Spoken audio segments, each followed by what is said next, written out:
Hello નમસ્કાર મિત્રો, દરેકનું હાર્દિક સ્વાગત છે મિત્રો। ધોરણ 10 વિષય ગુજરાતી પાઠ નંબર 9 માધવને દીઠો છે ક્યાં। મિત્રો સૌથી પોથીનો પાઠ છે, સંપૂર્ણ સોલ્યુશન કરીશું, જેની અંદર વિભાગ 2 થી શરૂ થાય છે। મિત્રો પહેલો છે જોડકા। માધવને દીઠો છે ક્યાં, તો સાહિત્યનો જે છે લેખક કોણ છે, તો આવશે હરીન્દ્ર દવે।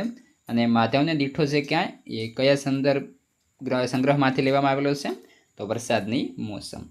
ત્યારબાદ આગળ જોઈએ, ખાલી જગ્યા છે, યમુનાના વહેણ તમે મૂંગા છો કેમ। 4 વાંસળીથી વિખૂટો થઈને સૂર ઢૂંઢે કદમની છાય। 5 મોરલીના આબમાં શ્યામના નામનો મયંક ઉગે છે। અને 6 વાંસળીના સૂરને પવનની લહેર વ્યાકુળ કરે છે। વધ્યા છીએ આગળ 7મા નંબરે, તો કે રાત રાણી ઝાકળથી નહાય છે। 8 કવિ મોરપીંછના ઉડતા આવવાની ઈચ્છા વ્યક્ત કરે છે।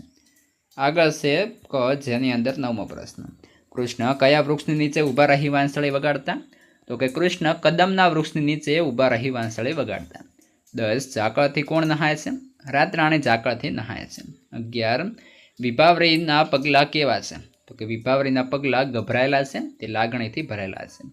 12 જળમાં કોનું તેજ રેલાય છે, તેનાથી કોણ પરખાય છે, તો કે જળમાં ચંદ્રનું તેજ રેલાય છે, તેનાથી હરિહર પરખાય છે।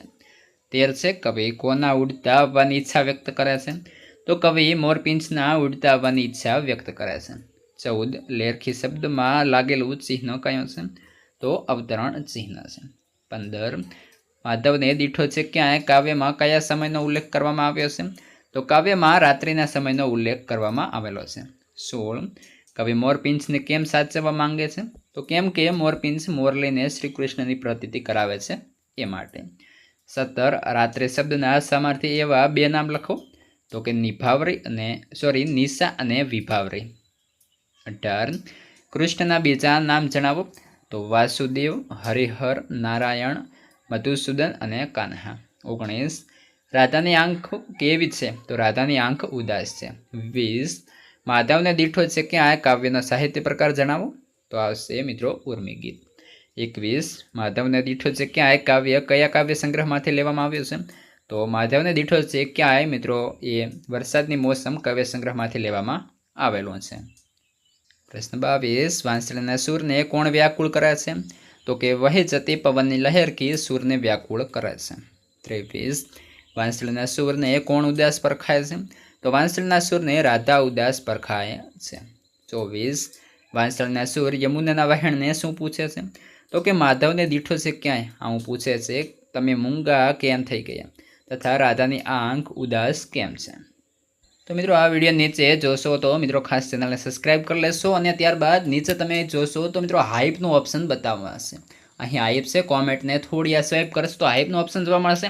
તો મિત્રો એક સરસ મજાની જે આ રીતે હાઇપ તમારે આપી દેવાની રહેશે, આના પર ક્લિક કરશો એટલે હાઇપ અપાઈ જશે। આગળ જોઈએ, પ્રશ્ન નંબર 25 છે, વાંસળીથી છૂટો પડેલો સૂર ધૂળ અને કદમ પાસે કેમ જાય છે, તો કે વાંસળીનો સૂર વાંસળીથી કૃષ્ણથી છૂટો પડી ગયો છે, તેથી કદાચ કૃષ્ણ જે વૃક્ષની ડાળી પર બેસીને વાંસળી વગાડતા હતા તે કદમ વૃક્ષને કૃષ્ણ વિશે પૂછવા જાય છે। એ રીતે વૃંદાવનના રસ્તાની ધૂળને પૂછે છે, આ રસ્તેથી કૃષ્ણને ક્યાંય જતા જોયા છે ખરા। વધી આગળ, પ્રશ્ન 26 વાંસળીનો સૂર કૃષ્ણને શોધવા પ્રકૃતિના કયા કયા તત્વોને પ્રશ્ન કરે છે, શા માટે, તો કે વાંસળીના સૂર માર્ગની ધૂળને પ્રશ્ન પૂછે છે કે તેણે તેના માધવને ક્યાં જોયો છે। સૂર યમુનાના જળને પૂછે છે, તમે કેમ મૂંગા છો, રાધાની આંખ કેમ ઉદાસ છે। સૂર આ પ્રશ્નો કૃષ્ણ સાથે સંકળાયેલ તમામને પૂછે છે, કારણ કે વાંસળીનો સૂર કૃષ્ણથી વિખૂટો પડી ગયો છે અને તેને કૃષ્ણનો વિરહ ચાલે છે। પ્રશ્ન 27 રાત રાણી ઝાકળથી શા કારણે નહાય છે, તો કે રાત રાણી સુંદર સુવાસવાળું ફૂલ છે જે રાત્રે ખીલે છે। રાત્રિના ગાઢ વાતાવરણમાં ઠંડી વધે છે, કવિ કલ્પે છે કે જાણે ઝાકળના લાગણીના પગલાથી પાછલી રાતે રાત રાણી નહાય છે। વધી આગળ, પ્રશ્ન 28 માધવ દીઠો છે ક્યાંય માધવને પ્રાપ્ત કરવાની સૂરની તીવ્ર ઉત્કંઠા તમારા શબ્દોમાં લખો। ઉત્તર માધવને દીઠો છે ક્યાંય ગીતની ધ્રુવ પંક્તિ છે, વાંસળીનો સૂર તીવ્ર ઉત્કંઠા સાથે કૃષ્ણની શોધ આદરે છે। આમ તો સૂર અને કૃષ્ણ વચ્ચે આવી ભાવની સંબંધ છે। સૂરની માધવ માટેની શોધની તીવ્ર ઉત્કંઠાને લઈને બાળકૃષ્ણ સાથે સંકળાયેલા તમામ સજીવ નિર્જીવ તત્વો પાસે જઈને પ્રશ્ન પૂછે છે, કોઈએ માધવને દીઠો છે ક્યાંય, પ્રશ્ન પૂછવા વ્યાકુળતા છે. કૃષ્ણ ક્યાંકથી તો મળી જશે જેવી શ્રદ્ધા છે. ધૂળ કે જે કૃષ્ણની ચરણરજથી પવિત્ર થયેલી છે એને સૌથી પહેલાં પૂછે છે. ધૂળ પાસેથી કશો જવાબ મળતો નથી. ત્યાંથી આગળ યમુનાના વહેણને પૂછે છે, પણ યમુનાના વહેણ મૂંગા જોઈ અને રાધાની આંખને ઉદાસ જોઈ હતાશ થઈ જાય છે. ત્યાં પણ કૃષ્ણ નથી. સાંજના સમયે પવનની ઠંડી લહેરથી સૂરના દિલને વ્યાકુળ કરી દે છે. તે પણ કૃષ્ણ વરહમાં ઉદાસ હતી. સાંજનો ઉદાસ હતો. સૂરની વિહળતા વધી ગઈ. સૂરને હવે થાય છે કે ભલે કૃષ્ણ ના મળે, એમનો મોરપીંછ મળી જાય તો એ કૃષ્ણ મળ્યા બરાબર છે. આકાશનો ચંદ્ર પણ વિહળ એવા સૂરને શ્યામ પાસે છે. આમ સજીવ નિર્જીવ જળ સ્થળ સર્વ સૂર ફરી વળે છે, પણ ક્યાંય માધવ મળતા નથી. તેથી સૂરની ઉત્કંઠા તીવ્ર બને છે. પ્રશ્ન 29. માધવને દીઠો છે ક્યાંય કૃતિમાં પ્રયોજાયેલ પ્રતિક કલ્પનાઓ વિશે ચર્ચા કરો. તો કે માધવને દીઠો છે ક્યાંય ગીતના કેન્દ્રમાં છે. માધવને મેળવવા માટેની વાંસળીના સૂરની તીવ્ર ઉત્કંઠા આ સૂર કૃષ્ણથી વિખૂટો પડી ગયો છે. આથી કૃષ્ણના વિરહમાં તડપતા સૂરે કૃષ્ણની શોધ આદરી છે. એ બાળકૃષ્ણ સાથે જોડાયેલા તમામ સજીવ નિર્જીવ તત્વો પાસે મારા માધવને દીઠો છે ક્યાંય એવો પ્રશ્ન પૂછે છે. એને ખાતરી છે કે કૃષ્ણ ક્યાંકથી તો મળશે જ. એટલે સૌપ્રથમ કૃષ્ણની ચરણરજથી પવિત્ર થયેલી માર્ગની ધૂળને પૂછે છે. ત્યાંથી કોઈ જવાબ ન મળતે યમુનાના વહેણ પાસે જાય છે. ત્યાં પણ યમુનાના વહેણને મૂંગા જોઈ અને રાધાની આંખોને ઉદાસ જોઈ નિરાશ થાય છે. પવનની લહેરથી એને વ્યાકુળ કરે છે અને બહાવરી રાત્રિના પગલાના સ્પર્શથી રાતરાણીને ઝાકળમાં નહાતી જુએ છે. પણ વાંસળીના સૂરની કૃષ્ણને મેળવવાની ઉત્કંઠા સંતોષાતી નથી. કૃષ્ણના મુકુટનું મોરપીંછ ઉડતું આવે તો એના સુવાળ રંગ સાચવવાની એને ઈચ્છા થાય છે. અંતે સૂરમાં એક આશાનું કિરણ જાગે છે. સૂરને પોતાની મોરલીના આભમાં કૃષ્ણ નામનો ચંદ્ર ઉગતો દેખાય છે અને એ ચંદ્ર કિરણોનું તેજ યમુનાના જળમાં રેલાય છે. હવે એ પાતળમાં હરિવર એટલે કે કૃષ્ણ પરખાય દેખાય છે. અહીં સૂરની શોધ પૂરી થાય છે અને કૃષ્ણનું દર્શન પામે છે. આગળ વિભાગ સી, જેની અંદર સાચી જોડણી આપણે લખવાની છે. તો કે ઉડતું, ત્યારબાદ વાંસળી, મોરપીંછ, વિભાવરી, વિખૂટો, વ્યાકુળ. આગળ જોઈએ સાચી સંધિ છોડો. હરિન્દ્ર તો હરિવત્તા ઇન્દ્ર, વિવત્તાકુળ તો વ્યાકુળ. આગળ સમાસ કૌંસમાંથી શોધીને લખવાનું થશે. માધવ તો ઉપપદ સમાસ થશે. રાતરાણી તો ઉપપદ સમાસ. હરિહર તો આવશે હરિવર તો કર્મધારય સમાસ. અને મોરપીંછ તો મધ્યમ લોપી સમાસ થશે.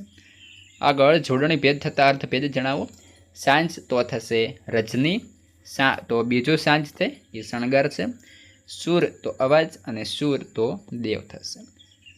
પંક્તિઓના અલંકાર ઓળખાવો. રાતરાણી ઝાકળથી નહાય તો એ સજીવારોપણ અલંકાર. સરતી આ સાંજનો ઉજાસ તો રૂપક અલંકાર.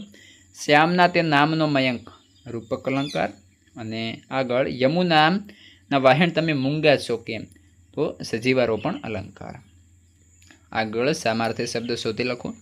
તેજ તો આભ, ત્યારબાદ સુવાણું તો મખમલી, ઝાકળ તો ઓસ, વિભાવરી તો રાત, જળ તો પાણી, વાંસળી તો બંસરી. આગળ વિકલ્પોમાંથી સંજ્ઞા તો પ્રકાર લખવાનો થશે.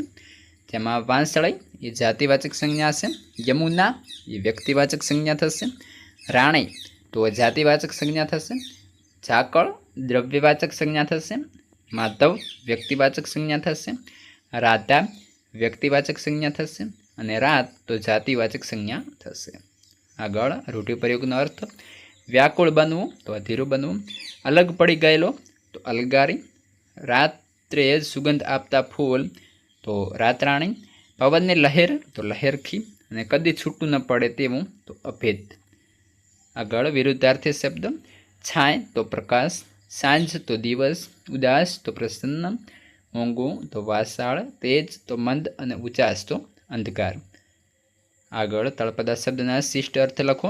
માર્ગ તો માર્ગ અથવા રસ્તો, પરખાય તો ઓળખાય, દીઠો તો જોયો, નહાય તો સ્નાન કરવું, વહેણ તો ઝરણું અથવા નીર, બહાવરી તો ગભરાયેલી. વિશેષણ સુધી તેના પ્રકાર જણાવો. અને રાધાની આંખ કા ઉદાસ તો આ ઉદાસ એ મિત્રો ગુણવાચક વિશેષણ થશે. તો મિત્રો અહીં તમારે જે છે આ ઉદાસ પછી એક વચ્ચે ડેશ અથવા લીટી માર લેશું જેથી બંને અલગ પડે. તો તેવી જ રીતે બહાવરી વિભાવરીના પગલાંની લાગણીથી તો તો બહાવરી ગુણવાચક વિશેષણ છે. સાચવશો સુવાળા રંગ, સુવાળા ગુણવાચક વિશેષણ. મારી તે મોરલીના આભમાં ઉગે છે એક, તો આવશે મારી એ સાર્વનામિક અથવા સંખ્યા, એક એ સંખ્યાવાચક વિશેષણ છે. અને 5 મારા માધવને દીઠો છે ક્યાંય, તો અહીં મારા જે છે એ મિત્રો અહીં સાર્વનામિક વિશેષણ થશે. આગળ છે ક્રિયા વિશેષણ શોધીએ તેનો પ્રકાર જણાવો. માર્ગને ધોળને ઢંઢોળી પૂછે છે મારા માધવને, તો ઢંઢોળી. મારી તે મોરલીના આભમાં ઉગે છે એક, તો આભમાં એ સ્થળવાચક થશે. ત્યારબાદ આગળ જળમાં તે જ એવું રે લાય હવે, પાતાળે હરિવર પરખાય, તો જળમાં એ સ્થળવાચક વિશેષણ, એવું એ રીતિવાચક વિશેષણ, અને હવે એ સમયવાચક વિશેષણ થશે. આગળ જોઈએ, નીચેના શબ્દોની ધ્વનિ શ્રેણી છૂટી પાડો. તો હરિન્દ્ર, વ્યાકુળ, મોરપિંચ, કદંબ, વાંસળી, મયંક, સાંજ અને ઢંઢોળી, આ રીતે તમારે જે છે છૂટી પાડવાનું થશે. આગળ વિભાગ ડી, લેખન વિભાગ છે, જેમાં અર્થ વિસ્તાર લખવાનું થશે. 3 વાના બુજને મળ્યા હૈયું મસ્તક હાથ, જ્યાં ચોથું નથી માગવું બહુ દીધું નાથ. એટલે કે હૈયું એટલે ભાવનાઓ, પ્રેમ, દયા અને કરુણા માટેનું સ્થાન. મસ્તક એટલે વિવેક, વિચાર શક્તિ અને જ્ઞાન માટેનું સાધન. હાથી ક્રિયા કરવાનો, સેવા કરવાનો અને મહેનત કરવાનો ઉપાય છે. આ 3 વસ્તુઓ જિંદગી જીવવા માટે પૂરતી છે. આ 3 સાતનો યોગ્ય ઉપયોગ કરી માણસ જીવનમાં બધું હાંસલ કરી શકે છે. તેથી કવિ ભગવાનને કહી રહ્યો છે કે હવે હું ચોથું નથી માંગતો, તમે પહેલેથી બહુ આપી દીધું છે, હું સંતોષમાં છું. કવિનો આ ભાવ જણાવે છે કે માણસે ઈશ્વર પાસેથી વધારે માંગવા કરતાં મળે એમાં સંતોષ રાખવો જોઈએ. અનેક લોકો પાસે બધું હોવા છતાં લાલચ રાખે છે, પણ કઈ રીતે ન અપનાવે. કવિ શ્રમ, સમજ અને પ્રેમથી જીવવા ઈચ્છે છે. આ પંક્તિથી કામ કરો, પ્રેમ કરો અને વિચાર કરો, એવી જીવદેવીનું શ્રીખ મળે છે. ભગવાન બધાને જરૂરિયાત મુજબ દે છે, બસ આપણે તેનું મૂલ્ય સમજવું જોઈએ, લોભ નહીં. પરંતુ કૃતજ્ઞતા જીવવા માટે વધુ મહત્વની છે. આ પંક્તિ જીવવા માટેની સાચી દિશા બતાવે છે. સઘળું મળ્યું છે, હવે માત્ર સાચું જીવન જીવવાનું છે. આ રીતે આ પંક્તિ માત્ર ભક્તિની વ્યક્તિની નહીં પરંતુ જીવનની ઊંડા તાર્કિક અને અર્થ સાથે સંકળાયેલી છે. તો આ રીતે સંપૂર્ણ મિત્રો પાઠનું સોલ્યુશન અહીં પૂર્ણ થાય છે.